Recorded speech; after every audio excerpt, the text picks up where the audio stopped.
it up and give your attention to Julie Maritak.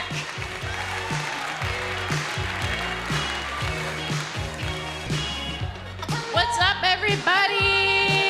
I'm so excited to be here. Thank you. Everyone give Heather a round of applause. Isn't she so amazing? Oh my gosh. Talk about a hard act to follow. But I'm here. I'm so excited to be with you guys tonight, hanging out in the burbs. I'm at the age where I need to start thinking about having kids, but I am so not ready for that at all. Just to give you an idea, I'm still on the pill, and I use condoms, and I'm a lesbian.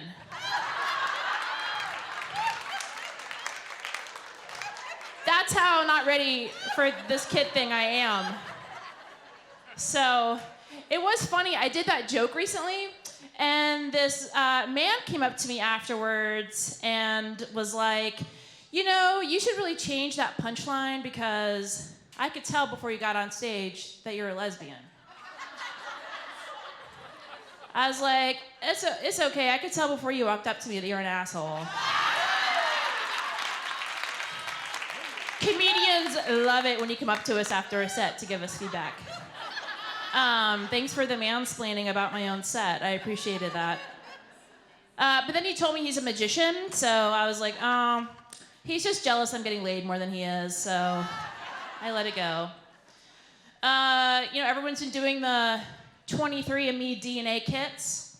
Well, I just signed up for a great one. You guys should try it. It's called 37 and Still Single.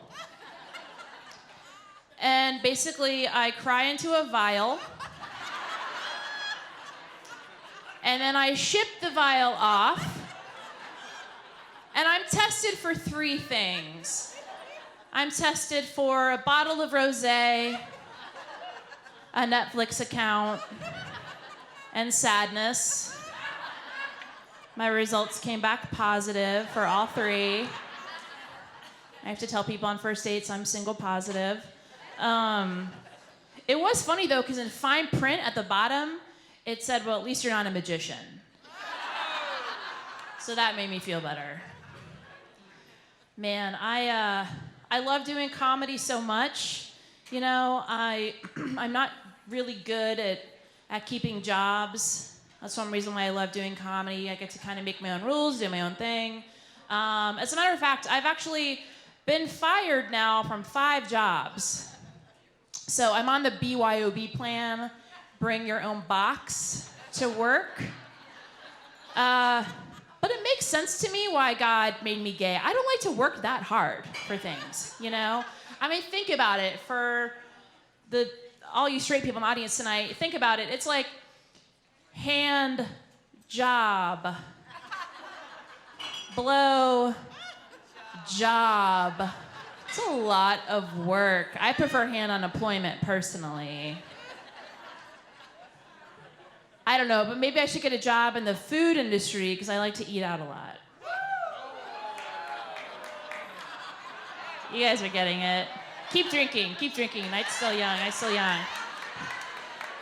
Call that the low-hanging fruit joke.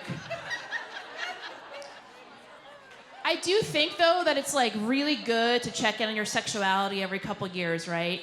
It's kind of like getting an admissions test. Just check under the hood, see what's going on. So I was in Key West recently, and I kissed a boy. Kissed a boy named Logan. Of course, his name is Logan. And I feel like you're gay when you lean in to kiss a boy, but you both have to turn your hats backwards to kiss each other. Just saying. But the funny thing was, Logan, when I kissed him, he got an erection, you guys. I must be a good kisser. And I was like, I haven't seen one of those in a long time. And I did not know what to do. I mean, erections are like a 3D printer. It's just right there.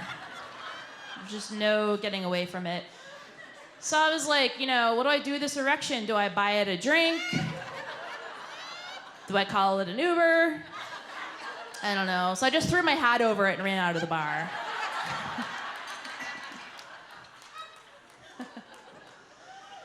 Oh, man.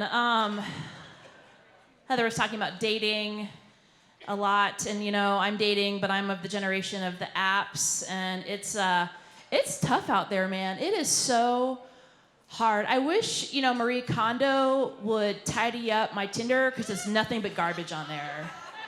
It's just all garbage.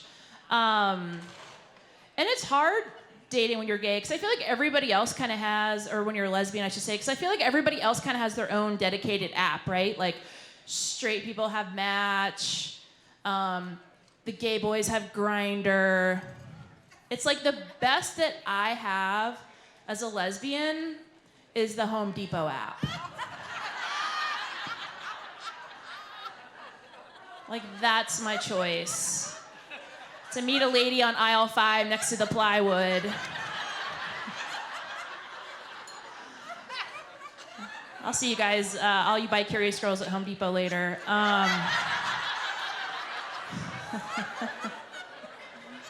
And that's a funny thing, like, we live in this world now that's like hetero-flexible world, right? So like I said, I'm 37, so I'm old enough in that when I came out, you were just gay or straight.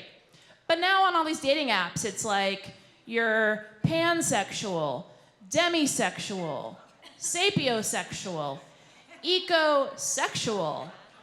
I'm like, I just want to know if you're sexual. Like, that's as far as we need to go. If I have to do a Google search to find out who you want to have sex with, then me and my vagina are swiping left. It's like taking the SAT now. I'm like, ugh. Hetero-flexible, pansexual, polysexual, ethically non-monogamous. Do you want to make out or not? It is hard, though. It is interesting dating now, it's interesting, and there's so many different types of people out there that you meet. I actually was talking to this girl recently, and I asked her to tell me 3 interesting things about herself. Fair question. Number 1 was she just moved here from Miami. All right, whatever. Number 2, she has never had a cavity. Boring, but fine. She's got good hygiene. Number 3 was her mom's a convicted murderer. So I was like, that's my bar now. Like, that is my bar for dating. Is like, is somebody in your family a convicted murderer? Like, that's how low standards have gotten with dating. It's so beyond tragic. I was watching some porn lately. I know we all watch porn, but everyone's staring at everybody like, you watch porn? Do you watch porn? You don't watch porn. I don't watch porn. I was watching it backstage. Like, I've got to kill time somehow. And it's like when you watch porn, I feel like you feel like the world's worst person. And I was thinking, what I think would make us feel better would be if they did porn categories like they do Netflix categories. So think about how much more upstanding you would feel if you were watching critically acclaimed cum shots. Or foreign gangbang featuring a strong female lead. Then you feel like a feminist, at least. Or they could even do recommendations, right? Like, you recently watched Orange is the New Black? Well, Pornhub recommends Once You Go Black, season 1. You just never know, I'm telling you guys. I'm gonna leave you on this very last joke here. I went on a date with this girl. She couldn't find her way in and out of the parking deck. And that concerned me because I was like, if you can't find your way in and out of a parking deck, you're never gonna find your way in and out of a vagina. Vaginas and parking decks are oddly similar. And I'm gonna break it down for you. Number one, they both have dim lighting.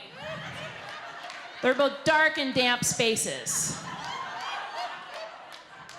Number two, men take notes. There's lots of different ramps you can take. You can go this way, or you can go this way, or you can get lost for hours. You can go around this way. Number three. You can never quite keep up with how many people have pulled in and out before you. And lastly, you're never quite sure at the end if you're gonna get validation or not. That's my time. I'm Julie Maritek. You guys have been such a great audience. I love you. I can't wait to come back. I hope you guys have the best night ever.